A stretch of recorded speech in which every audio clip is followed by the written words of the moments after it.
서울 강남구 한복판에 조선 제9대왕 성종과 그 아들 11대왕 중종이 묻혀 있습니다. 설릉과 정릉, 합쳐서 선정릉이라고도 하지요. 주PD의 역사 여행, 오늘은 설릉의 주인 성종에 대해 얘기해 보려고 합니다.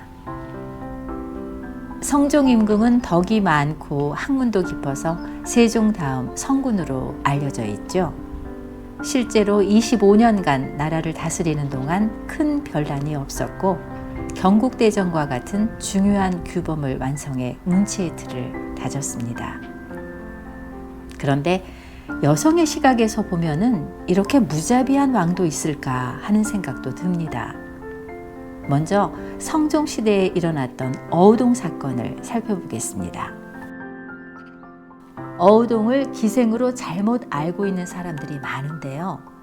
어우동은 양반가의 딸이자 세종대왕의 바로 윗형인 효령대군의 손자 며느리였습니다. 일반인은 쳐다보기도 힘든 지체 높은 집안의 부인이었죠.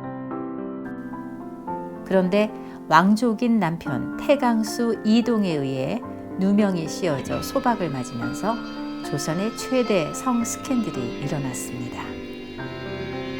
어우동은 약 4년 동안 모두 17명과 관계를 가졌는데요. 세종대왕의 손자, 증손자 같은 왕족부터 병조 판서 같은 고위관리, 심지어 노비에 이르기까지 그 신분이 다양했습니다. 또한 두 팔과 등에 연인 3명의 문신을 새기기도 했습니다. 사대부가의 부인이 일으킨 이 희대의 스캔들에 조정이 발칵 뒤집혔고 대대적인 조사 끝에 형이 정해졌는데 이때 성종의 역할이 두드러집니다.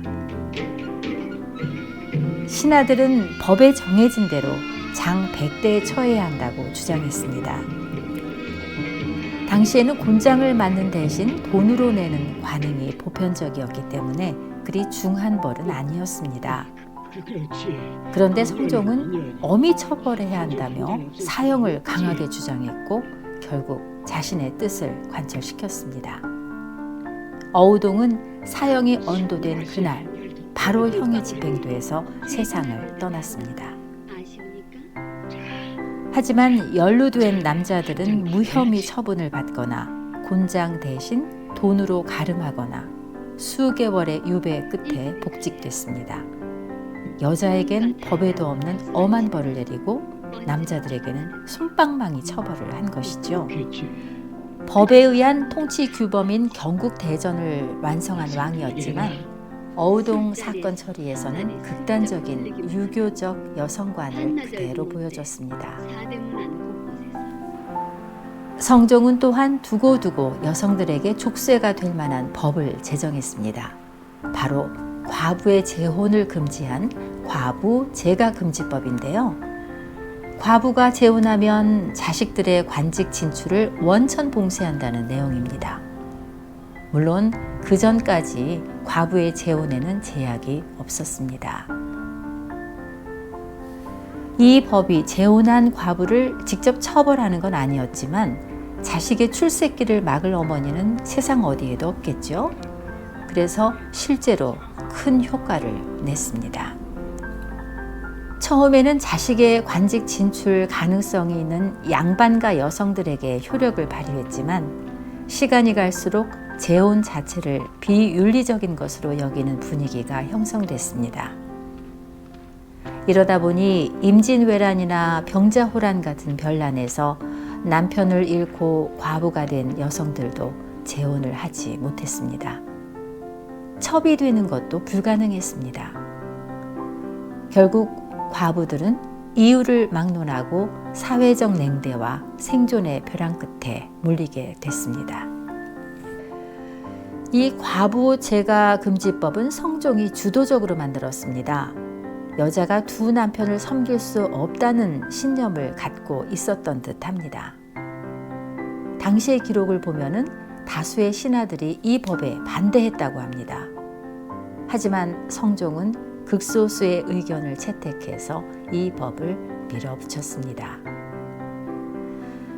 과부 재가 금지법은 성종의 성리학 원리주의가 여성 정책에 투영된 결과라고 할 수가 있습니다.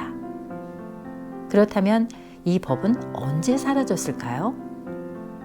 무려 400년도 더 지난 1894년 가보개혁 때였습니다. 그 긴 세월 동안 조선의 과부들이 겪었을 곤경을 생각하면 성군으로 칭송받는 성종이 과연 여성에게도 성군인지 되묻지 않을 수 없습니다. 나아가 과부 재가 금지법이 그 후에도 한국인의 의식에 남겨놓은 뿌리 깊은 여성관을 떠올리면 성종은 이 땅의 모든 여성의 적이 아닐까 하는 생각까지 드네요. 그렇다면 여성에게 그렇게 엄격했던 성종, 여자를 멀리했을까요? 왕비를 제외하고 후궁이 14명, 조선왕 27명 중에 두 번째로 많습니다.